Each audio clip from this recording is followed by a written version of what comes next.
সব স্তরের শিক্ষাবৃত্তি দ্বিগুণের উদ্যোগ সরকারের। হাম ও উপসর্গ নিয়ে আরও 5 শিশুর মৃত্যু, 1 সপ্তাহের মধ্যে পরিস্থিতি নিয়ন্ত্রণে আসবে বললেন স্বাস্থ্যমন্ত্রী। শেখ হাসিনার প্রত্যর্পণ নিয়ে নতুন তথ্য দিল ভারতের পররাষ্ট্র মন্ত্রণালয়। বিএনপির মহাসচিব পদ ছাড়তে চান মির্জা ফখরুল। পাম্পে অগ্রাধিকার ভিত্তিতে তেল সরবরাহের দাবি পুলিশ অ্যাসোসিয়েশনের। দ্বিতীয় সারির নিউজিল্যান্ডের কাছেও হারল বাংলাদেশ। গোপনে বৈঠক করেছে ভারত পাকিস্তান। দর্শক, আমাদের রাতের আয়োজনে আপনাদের সাথে আছি আমি স্বপ্না দেবনাথ। শুনছিলেন প্রধান শিরোনাম। এছাড়াও রয়েছে অন্যান্য বিভিন্ন গুরুত্বপূর্ণ খবর। বিস্তারিততে যাওয়ার আগে আপডেট খবর পেতে গ্রামের কাগজের ইউটিউব চ্যানেল সাবস্ক্রাইব এবং ফেসবুক পেজ ফলো করে রাখুন। দেশের প্রান্তিক ও মেধাবী শিক্ষার্থীদের সহায়তায় সব স্তরের শিক্ষাবৃত্তির হার দ্বিগুণ করার উদ্যোগ নিয়েছে শিক্ষা মন্ত্রণালয়। প্রাথমিক থেকে স্নাতক পর্যন্ত মেধা ও সাধারণ 2 ধরনের বৃত্তির মাসিক টাকা এবং এককালীন অনুদান বাড়ানো হবে।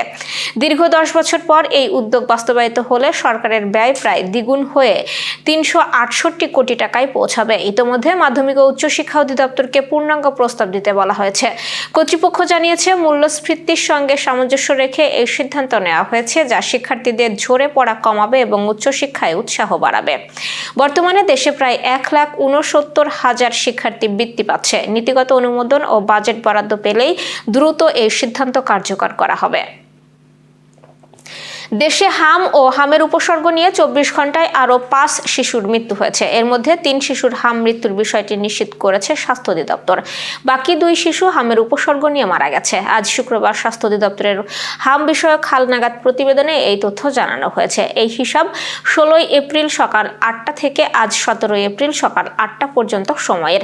স্বাস্থ্য অধিদপ্তরের তথ্য অনুযায়ী একই সময়ে হামের উপসর্গ নিয়ে দেশের বিভিন্ন হাসপাতালে ভর্তি হয়েছে 1115 শিশু, আর হাম শনাক্ত হয়েছে 127 শিশুর। এদিকে বাংলাদেশে হামের সংক্রমণ ধীরে ধীরে কমতে শুরু করেছে বলে জানিয়েছে স্বাস্থ্যমন্ত্রী সরদার সাখাওয়াত হোসেন। তিনি আশা প্রকাশ করেছেন, 20 এপ্রিল থেকে দেশব্যাপী একযোগে টিকাদান কর্মসূচি শুরু হলে আগামী 1 সপ্তাহের মধ্যে পরিস্থিতি নিয়ন্ত্রণে আসবে। আজ বিকেলে স্বাস্থ্য মন্ত্রণালয়ে আয়োজিত এক সংবাদ সম্মেলনে মন্ত্রী বলেন, হামের প্রকোপ আগের তুলনায় কিছুটা কমেছে এবং চলমান টিকাদান কার্যক্রম জোরদার হলে তা আরও কমবে। তিনি বলেন, আমরা হাম মোকাবেলায় লড়াই করছি এবং ভ্যাকসিনকে অস্ত্র হিসেবে ব্যবহার করে এই যুদ্ধ চালিয়ে যাচ্ছি।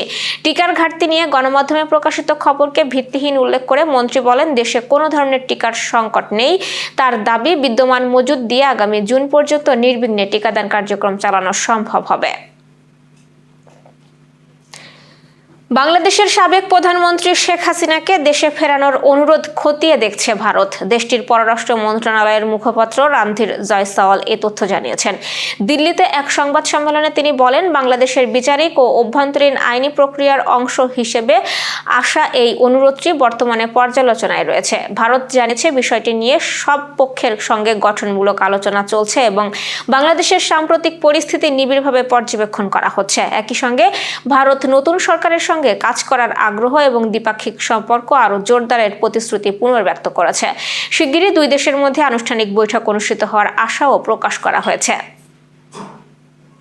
দীর্ঘদিন দায়িত্ব পালনের পর মির্জা ফখরুল ইসলাম আলমগীর বিএনপির মহাসচিব পদ থেকে সরে দাঁড়ানোর ইচ্ছা প্রকাশ করেছেন। এক সাক্ষাৎকারে তিনি জানান, 2026 সালের জাতীয় কাউন্সিলে তিনি আর মহাসচিব থাকতে চান না এবং সক্রিয় রাজনীতি থেকে অবসর নিতে চান।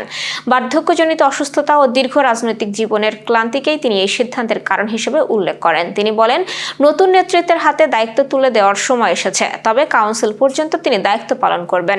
দীর্ঘ প্রায় 1 দশক পর বিএনপির কাউন্সিলকে ঘিরে দলটির শীর্ষ নেতৃত্বে বড় ধরনের পরিবর্তনের আভাস দেখা যাচ্ছে। সারা দেশে জ্বালানি পাম্পে পুলিশ সদস্যের জন্য অগ্রাধিকার ভিত্তিতে তেল সরবরাহের দাবি জানিয়েছে বাংলাদেশ পুলিশ অ্যাসোসিয়েশন। আইজিপির বরাবর পাঠানো এক চিঠিতে সংগঠনটি জানিয়েছে, দায়িত্ব পালনের সময় জ্বালানি নিতে গিয়ে পুলিশ সদস্যদের সাধারণ মানুষের দীর্ঘ লাইনে দাঁড়িয়ে ঘন্টার পর ঘন্টা অপেক্ষা করতে হচ্ছে। এতে মূল্যবান কর্মঘণ্টা নষ্ট হচ্ছে এবং জরুরি সেবা কার্যক্রম ব্যাহত হচ্ছে। বিশেষ করে অভিযান পরিচালনা, আসামি গ্রেপ্তার, টহল, দুর্ঘটনা ও দুর্যোগ স্থলে দ্রুত পৌঁছাতে বিলম্ব হচ্ছে বলে উল্লেখ করা হয়। এই পরিস্থিতি মোকাবেলায় দেশের সব জ্বালানি পাম্পে পুলিশ সদস্যদের জন্য পৃথক লাইন বা বিশেষ বুথ চালুর দাবি জানানো হয়েছে।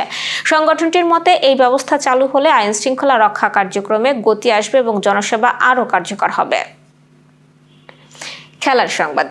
মিরপুরের শেরে বাংলা জাতীয় ক্রিকেট স্টেডিয়ামে নিউজিল্যান্ডের বিপক্ষে প্রথম ওয়ানডে ম্যাচে জয়ের স্বপ্ন দেখিয়েও শেষমেশ হতাশায় ডুবেছে বাংলাদেশ। সাইফ হাসান, লিটন দাস ও তাওহিদ হৃদয়ের লড়াকু ইনিংস সত্ত্বেও ব্যাটিংয়ের ধারাবাহিকতার অভাবে টাইগাররা 1-0 ব্যবধানে পিছিয়ে পড়েছে। 3 ম্যাচ সিরিজের প্রথম ওয়ানডেতে হেনরি নিকোলাস ও ড্যান ফক্সক্রাফটের 50-তে নির্ধারিত 50 ওভারে 8 উইকেটে 247 রান করে নিউজিল্যান্ড। জবাবে 48 ওভার 3 বলে 221 রানে গুটিয়ে যায় বাংলাদেশের innings. Renaissance hospital and diagnostic centre. রেনেসাতেই মিলছে কম খরচে উন্নত সেবা, তাই নিশ্চিন্তে আমাদের সেবা নিন, সুস্থ থাকুন। Renaissance hospital and diagnostic centre, সদর হাসপাতাল মোড়, দরাটানা, যশোর। দর্শক, শেষ করব আন্তর্জাতিক সংবাদ দিয়ে। বিতর্কিত কাশ্মীর অঞ্চল ঘিরে উত্তেজনা কমাতে চলতি বছরের জানুয়ারিতে গোপনে বৈঠক করেছে ভারত ও পাকিস্তানের শীর্ষ গোয়েন্দা কর্মকর্তারা। রয়টার্সের এক প্রতিবেদনে তথ্য জানা গেছে। সূত্রের বরাত দিয়ে প্রতিবেদনে বলা হয়, দুই দেশের গোয়েন্দা সংস্থার উচ্চ পর্যায়ের কর্মকর্তারা দুবাইয়ে মিলিত হন। বৈঠকটি আয়োজনের পেছনে ভূমিকা রাখে সংযুক্ত আরব আমিরাত সরকার। উদ্দেশ্য ছিল দীর্ঘদিনের বিরোধপূর্ণ কাশ্মীর অঞ্চলকে কেন্দ্র করে সামরিক উত্তেজনা কমানো। 2019 সালে কাশ্মীরে ভারতীয় সেনাবাহিনীর একটি কনভয়ে আত্মঘাতী হামলার পর দুই দেশের সম্পর্ক তলানিতে গিয়ে ঠেকে। ওই হামলার জন্য পাকিস্তান ভিত্তিক গোষ্ঠীকে দায়ী করে ভারত, যা পরিস্থিতিকে আরও জটিল করে তোলে। একই বছর ভারতের প্রধানমন্ত্রী নরেন্দ্র মোদী কাশ্মীরের বিশেষ স্বায়ত্তশাসন বাতিল করলে পাকিস্তানের সঙ্গে কূটনৈতিক সম্পর্ক আরও খারাপ হয়। তবে সাম্প্রতিক সময়ে দুই দেশ ব্যাক চ্যানেল কূটনীতির মাধ্যমে সম্পর্ক স্বাভাবিক করার একটি রূপরেখা তৈরির চেষ্টা করছে বলে জানা গেছে। যদিও এই প্রক্রিয়াকে আনুষ্ঠানিক কোনো শান্তি উদ্যোগ বলা হচ্ছে না, বরং এটি পুনরায় সংলাপ শুরু হিসেবে দেখা হচ্ছে। এই ছিল আজকে রাতের আয়োজন। এরপর সকালের খবর দেখার আমন্ত্রণ জানাচ্ছি। বিদ্যুৎ ব্যবহারে সাশ্রয়ী হন এবং সেই সাথে সচেতন হন পানির অপচয় রোধে এবং হাম ও মশাবাহিত রোগ সম্পর্কে। শুভরাত্রি।